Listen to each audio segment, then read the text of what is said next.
The year is 2019, and Avengers Endgame came out a couple months ago, along with Spider-Man Far From Home, which ended with an exciting cliffhanger of Spider-Man's identity being revealed to the entire world, which opened up a lot of possibilities on what could happen in the next movie and where the story was going to go, only for the news to come out that Spider-Man would no longer return in any future Marvel movies and would be taken out of the MCU completely and brought back to Sony's universe with the Venom characters. An unexpected move that no one saw coming, especially given the success that these two companies had achieved from the collaboration. This all dates back to 2015, when Marvel and Sony signed a deal that allowed them to reboot the Amazing Spider-Man franchise and cast a new face as the MCU's Peter Parker. The deal they signed back then was a bargain for Sony because it gave them total creative control over the story and the characters, and they had the final say over what would make it into their movie.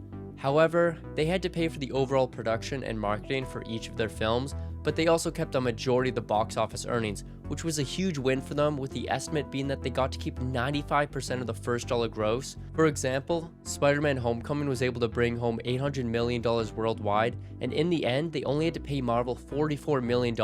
Now, don't get too sympathetic for Marvel, because that's not the only money they're making off of these movies, because a part of their agreement, they got 100% of the merchandising rights for Spider-Man toys related to this film. And Disney mass produces merchandise, and it doesn't just make Spider-Man action figures for kids, they make game boards, towels, Legos, hoodies, mugs, Fortnite characters, Funko Pops, backpacks, umbrellas, toothpaste, and keychains, and there's so much. They make a lot of Spider-Man goodies, and there's a lot of other collectibles and merchandise that have the Spider-Man designs on them. And in 2017, that same year Spider-Man Homecoming came out, it's estimated that Disney made over $1.4 billion alone just from Spider-Man merchandise. Of course, this doesn't include all the toys related to the movie, but clearly there's a sector that is more profitable than spending $175 million to develop and create a movie. Sony's Homecoming deal also had the option for them to terminate the contract at any point, so after Spider-Man Homecoming, if Sony didn't agree with Marvel's treatment of the character or their ideas and they just changed their mind about having the shared universe, they could terminate their contract and go forward with making Spider-Man movies without Kevin Feige and his team. Now, carrying on from this momentum from two blockbuster Avengers movies, it made Spider-Man Far From Home another win for the studio, earning them over $1.1 billion worldwide, which then leads us to August of 2019, when Sony and Marvel had to renegotiate their contract and decide the future of the Spider-Man franchise. Now, we don't have an exact transcript about what was said in these meetings, but essentially Marvel wants to renegotiate the finances of the box office sharings for these future Spider-Man solo movies. Instead of getting a mere 5% of the box office earnings, they want to go 50-50 and split the earnings entirely. Most people recognize this as the main reason why the two parties weren't able to reach an agreement, because Sony wouldn't be willing to give up that much equity. But another factor that's overlooked and why they weren't too eager to accept this is that Kevin Feige wouldn't be as involved with the franchise going forward. For the past two Spider-Man movies, Kevin had been one of the lead creative producers, but in the draft deal, he wasn't going to. This is because of the period that Marvel was in after Endgame, where Disney was mandating a lot of Marvel content to be made specifically for Disney+.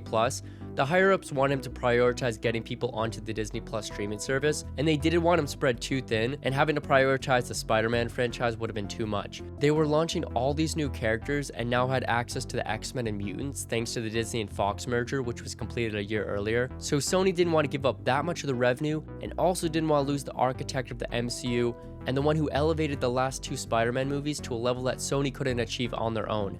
There were some back and forths about the deals, but Disney really wanted a 50-50 split, and Sony wasn't going to give in, so they canceled their contract, leading to the announcement that caught a lot of Marvel fans by surprise and made a lot of people angry.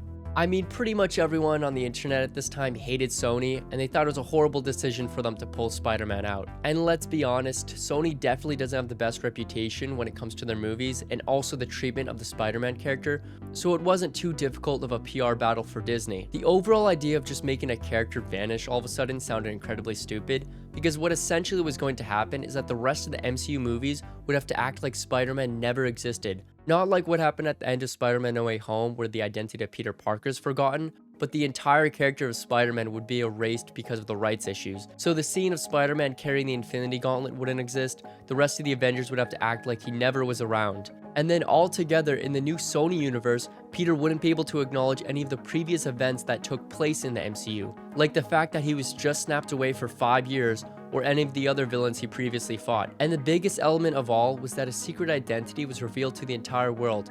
something they couldn't directly reference as that took place in the MCU and wasn't their property. It was like a soft reboot of the character, keeping the main actor and the supporting cast and moving them to a new world, assuming the audience wouldn't remember anything that previously happened. It just made no sense at all. Say what you want about the previous Sony movies, but this would have been up there as an iconic disaster of one of the largest IPs in history. Fans were angry about this concept and losing Spider-Man altogether, which led to many noticeable people speaking out in support for Sony and Marvel to come back together. Jeremy Renner even posted this on Instagram. "We want Spider-Man back at The Real Stan Lee and Marvel. Please, thank you."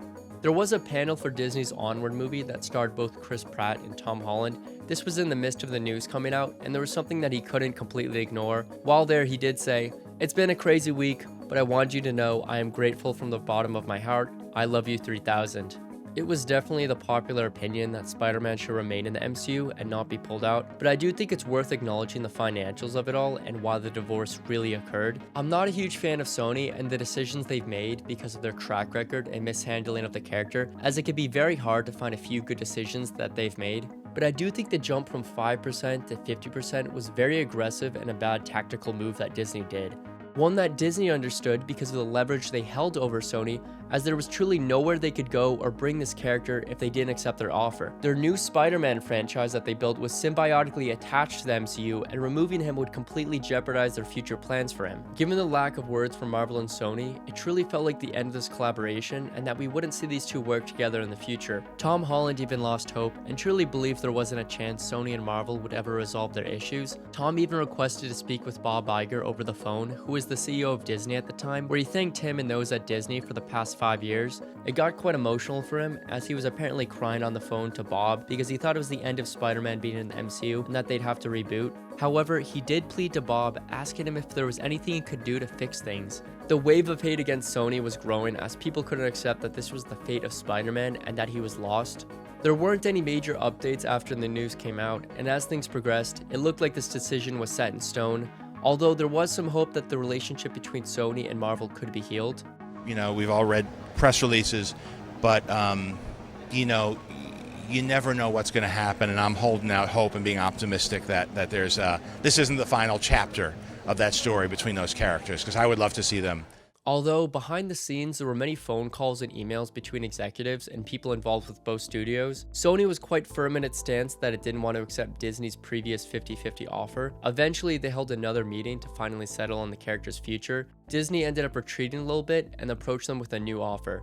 This new offer included them paying for 25% of the film's production, covering a lot of the cast and crew salaries, sets, visual effects, and more, and in return they would receive 25% of the movie's box office earnings. Kevin Feige would also be one of the lead producers, assisting Sony with the Spider-Man MCU projects. This deal was similar to the previous one in terms of the merchandising rights and Sony having to pay for its marketing and maintaining creative control. Given the circumstances and the online mob hatred of Sony, I don't think anyone is surprised that they settled on this deal, as they didn't want to surrender too much of the box office earnings, and they also got to keep their all-star player Kevin Feige. When this news broke that the two had struck a deal and that Spider-Man would be returning, it was like world peace for people on the internet. Tom finally spoke about the drama in interviews, seeming very relieved that it was over, and he also announced that he was coming back in probably the best Marvel announcements we've ever gotten. And based off what other people on the cast said, it was a common consensus that it was the best idea not to reboot the universe and continue on the path that they were trying to set up at the end of Spider-Man Far From Home.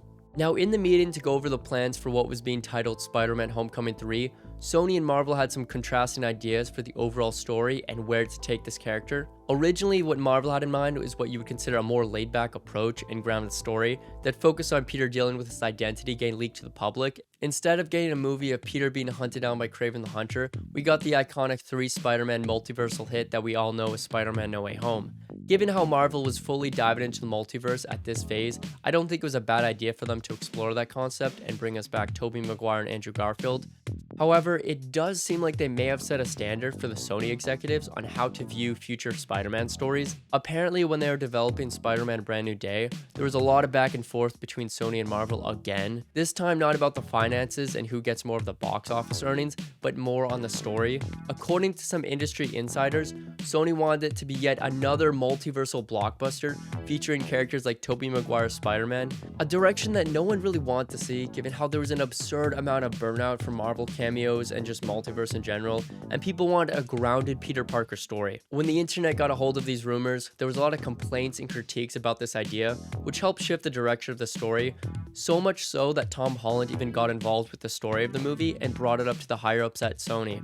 On a podcast, he discussed the state of Spider-Man Brand New Day and how he's a lot more satisfied with the direction they were taking, and how he gathered what a lot of fans online were saying and urged them to find a middle ground. They also have a new director besides John Watts, and they have Des and Daniel Cretton directing this one, and the story is going to focus more on street-level criminals rather than some multiversal threat. To be fair, I'm not too sure if it's a totally grounded Spider-Man story when you have so many characters. I mean, the Hulk's going to be in it along with the Punisher, maybe even Daredevil and Kingpin, and there's just so many other rumored cast members, along with there being many other villains and big players that are going to be playing into this big overall story, but not too multiversal centered. The overall state that Marvel is in right now is kind of ironic because when Sony signed with them in 2014, Sony desperately needed Marvel to stay afloat and deliver a good movie, and now that Marvel has been in a little bit of a rocky state, they need to convince fans that they can deliver good movies before the next 2, 3, or Avengers movies, so they really need Sony right now because he's the only character that can bring people back into theaters. Thank you for watching this video, and if you want more, make sure to subscribe so you don't miss any future uploads. Let me know in the comments if you want to see Spider-Man related videos.